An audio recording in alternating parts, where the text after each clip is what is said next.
लड़की की फीस देनी, गवर्नमेंट स्कूल डालना है, कहाँ से देगी इतनी? रोटी कहाँ से खाएगी? कुछ दिन मतलब किसके? ये दुख उनका है जिनके घर वाले जम्मू कश्मीर के गांदरबल में आतंकियों का निशाना बन गए।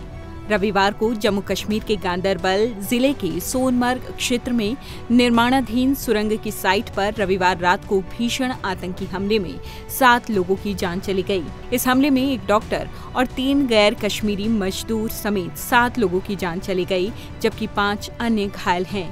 हमला तब हुआ जब गांदरबल के गुंड में सुरंग परियोजना पर काम कर रहे मजदूर और अन्य कर्मचारी देर शाम अपने शिविर में लौट आए थे। खुफिया एजेंसी के सूत्रों के मुताबिक हमले के पीछे लश्कर-ए-तैयबा के मुखौटा आतंकी संगठन द रेजिस्टेंस फोर्स यानी TRF का नाम हो सकता है।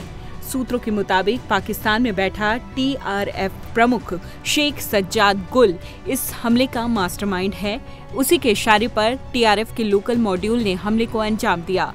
खबर ये भी आई कि 1 महीने से ये मॉड्यूल कर रहा था वारदात की जगह की रेकी। चलिए जानते हैं क्या है ये TRF संगठन जिसने जम्मू कश्मीर में गैर कश्मीरियों को निशाने पर लिया। माना जाता है कि इसे बनाने का मकसद लश्कर को कवर देना है। इसका खाका सरहद पार ही खींचा गया। इसे बनाने में लश्कर-ए-तैयबा के साथ हिजबुल मुजाहिदीन और पाकिस्तानी खुफिया एजेंसी ISI का हाथ है। जम्मू कश्मीर से आर्टिकल 370 हटने के बाद ये एक ऑनलाइन यूनिट के तौर पर शुरू हुआ था।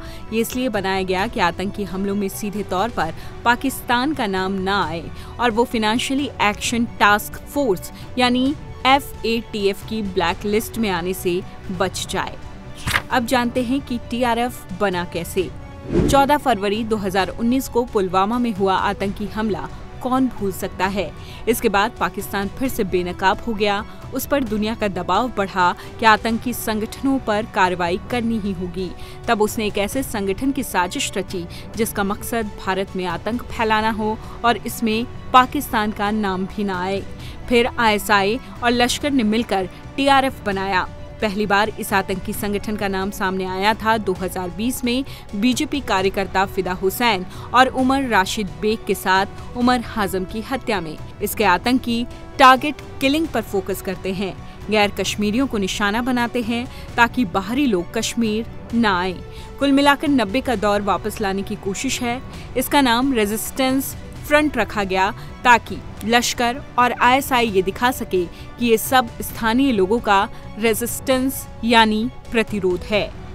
कश्मीर में एक्टिव TRF। फिलहाल कश्मीर में यह आतंकी संगठन सबसे ज्यादा एक्टिव है। लश्कर से जुड़े साजिद भट्ट, सज्जाद गुल और सलीम रहमानी इसके बड़े लीडर हैं। TRF से जुड़े आतंकी सूबे में होने वाली हर सरकारी और सियासी गहमा-गहमी पर नजर रखते हैं। सोशल मीडिया के जरिए यूथ को भटकाते हैं। जम्मू कश्मीर पुलिस आंकड़ों के मुताबिक साल 2022 में घाटी में जितने आतंकी मारे गए थे उनमें से 108 TRF या लश्कर से जुड़े थे। 2019 में वजूद में आए आतंकी संगठन TRF पर गृह मंत्रालय ने प्रतिबंध लगा रखा है। इसके तार हाफिज सईद के आतंकी संगठन लश्कर-ए-तैयबा से जुड़े बताए जाते हैं। कहा तो ये तक जाता है कि ये सिर्फ एक चेहरा है। इन हमलों को लश्कर ही असल में अंजाम देता है।